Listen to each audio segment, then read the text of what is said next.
Hello guys, Jess here and welcome to another video on my channel.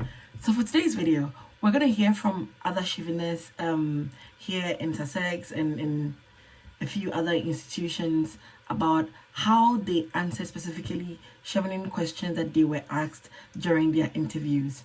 So I selected a few questions that Chevenists during my cohort were asked and a few questions that have been asked to some of the participants for this year actually who have already had their interviews in the past week or so, and ask current Chevenists who have been asked those kind of questions what they said in response to those questions or how they prepared to answer those questions when it was their turn.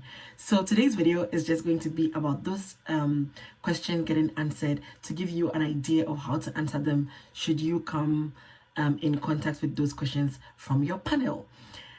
It's the third video in the 3-video series that I promised you guys, of course, you guys who are preparing for your interviews. And so do stick and stay, and I hope that this helps you. Number 1 will definitely be find a community to prepare with. Even if it's just 2 or 3 friends who are going to help you run mock interviews, to give you an idea of how to prepare or how to speak in front of the panel, to give you a simulation of how your actual interview is going to be. Do find that community and make sure you're preparing in that way. The second thing is, on the day of your interview, try to keep your responses as concise and clear as possible. What I realized during our cohorts and what I've realized for people who had their interviews last week is that the interviews are being kept quite short. Average duration of an interview is about 25 to 30 minutes.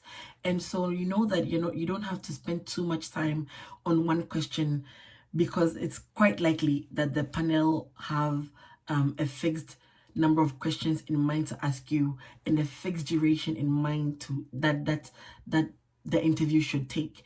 So you should try your best to stick within that time while providing as much detail as possible, but also very concisely. And finally, what I would suggest is that if you're doing your interview online, please make sure you have a good internet connection so that that does not become a problem for you.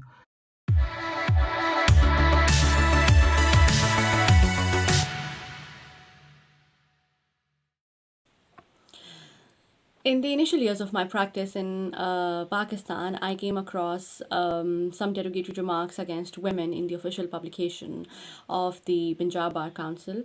And at that time, it was a difficult decision to call it out publicly and to seek rectification and to criticize it, so to speak, because I was in the initial years of my practice and the repercussions could be severe against me. But without realizing that, or without really thinking about that, I decided to talk about it. I decided to raise awareness about it and share it across in the legal community as well as in general public.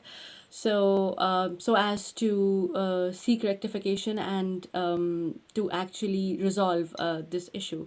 So this is, I think, one of the tough decisions that I took, but it turned out to be really nice because it served the purpose eventually. So without any collateral damage.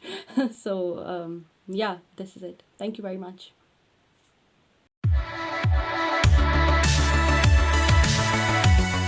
Hello, everyone. So I'm going to be sharing how I approach the question on how do you form beneficial relationships and how do you use networking to achieve goals. And so for me, the strategy I used for this question was to try to talk about who I met, where I met the person, how I met the person, how I established the relationship and kept the relationship, and then how at one time I called the person to give some help. Maybe I was organizing a program and I needed the person to talk. So one of the examples I gave was goes this way. In 2017, as the head of an anti-corruption volunteer group, I was meant to lead my group to carry out sensitizations to school students. And so I needed the help of a trainer to talk to my team and to prepare us. And so I reached out to the head of the anti-corruption agency for the government in another state. And then I went ahead to talk about how I met this man through my predecessor. And then I kept this relationship through like giving monthly email updates on our activities. And so he agreed to send someone to train my team. And in addition, he also sent us some materials like posters and notebooks that we could give to students during the sensitization. And that was my first example.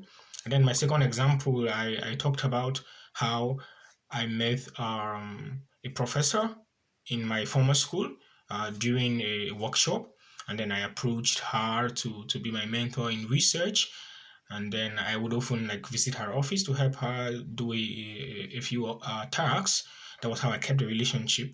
And then she mentored me in research. She helped me apply for a lot of grants.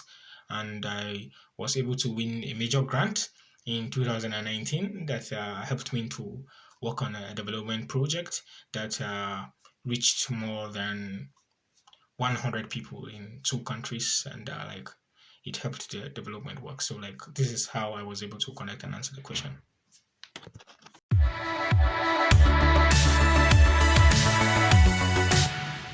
By leveraging my intuition, I understood that the Chevening Secretariat wanted to understand how adaptable I am to new environment, considering the various challenges that come with a changing environment, especially in the UK. You're looking at the weather, the food, you being away from home, and also how packed the year is, the academic year is. So one strategy would be to talk about how you faced some challenges in the past and how you were able to overcome it, and then relate that to the challenge that you're likely going to face in the UK and how you'd employ the same strategy in taking care of it. You could also talk about what you're doing currently to take care of that particular challenge. So in my case, I chose to stand out.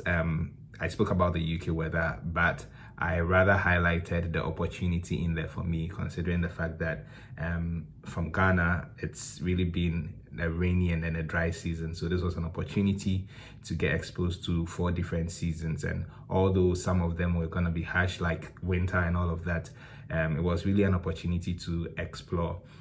So that was me converting the challenges into an opportunity. The other thing that I spoke about is, as you can see, I'm bald, and when I was in Ghana, I would go to the barbers every week. Considering that in the UK, that's about 15 to 20 pounds every week, and that is a lot of money. So I spoke to them about the steps I'm taking, learning how to shave my hair, just so I can save some amount of money across the whole year that I'll be here. So that was a way of sort of letting them know what I'm currently working on towards that particular challenge. And my key point for you is that you need to stand out. Make sure your answer stands out.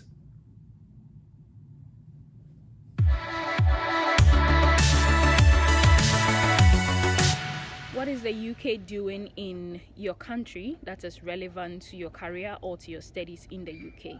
To answer this question, you should research the specific interventions of the UK in your country that is taking place in your area or in the sector of your work or your studies. This means that you have to check if it is in the sector of education, what are some of these initiatives, and you have to be specific. Look up for specific examples or names of these initiatives. How many people have been impacted by some of these initiatives? And what is the future plan for some of these initiatives? If they are still ongoing, have they been closed? If they're still ongoing, then you can talk about how the progress has been so far. If the initiatives are no longer ongoing, then you can also talk about some of the future plans of the initiatives and the general impact of this these interventions that the UK is doing in your country. And in every country there are specific areas, so you should look at these areas. It could be in the area of health, it could be in the area of education, when I was writing my essay, because I was writing on gender and girls' education, so I had to look for specific initiatives that talked about the impact of the UK's work for women and for girls. So basically, you should look at the initiatives, look at the impact, look at the numbers, and in answering your questions, you have to state them. Don't generalize. And yeah, basically that. Thank you.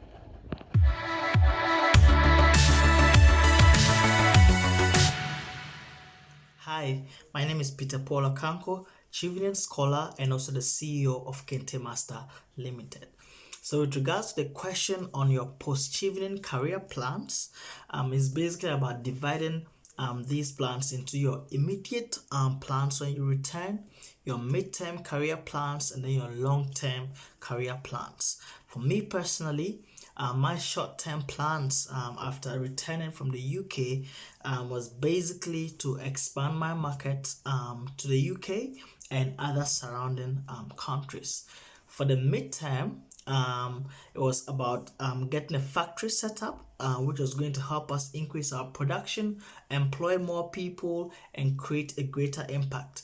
And the long term actually was to be able to run a business incubator to grow other young businesses and become a public speaker and coach. And you need to mention the importance of all these plans that you're going to do. So have them divided into short term, mid-term, and then the long-term plans, and talk about the impact that all these plans.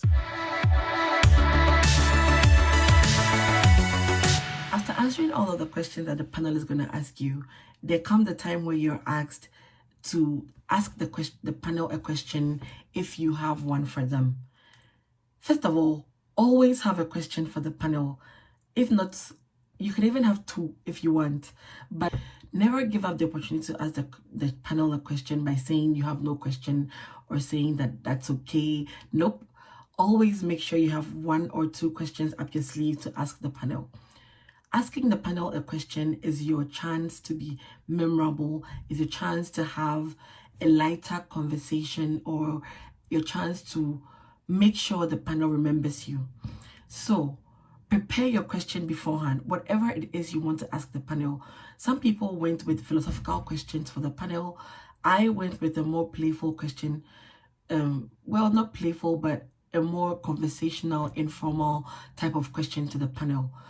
So for me, I asked the panel, being a Ghanaian coming from Ghana, there are certain things that, based on Ghanaian culture, are a no-no. For instance, in Ghana, you're not allowed to give people things using your left hand.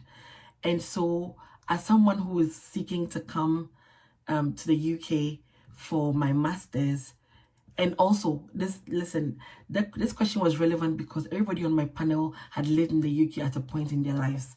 So I asked them, given the fact that they've all had experience of experiencing UK culture, what are some of the serious no-nos that they could, inform me about, given that I'll be living, well, if I'm successful, I'll be living in the UK in the next coming year.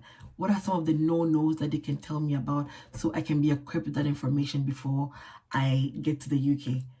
And I think it worked out for me because it sparked the whole conversation about the panel and their own experiences in the UK and the kind of things that they, of course, learned were a no-no. And that was one of the ways that I think I stood out for them, because they would remember that conversation. I still remember that conversation and the kind of advice that they gave me on the panel. And so when it's your turn to do the same, remember, stay authentic, stay original to yourself, and read the room. Sometimes the panel, the conversations you've already had with them might inform you what the best question to ask will be. All right, guys, that is the video for today. I do hope that it's been helpful to you. I do hope that the responses that we gave as current scholars will help you in your own interview.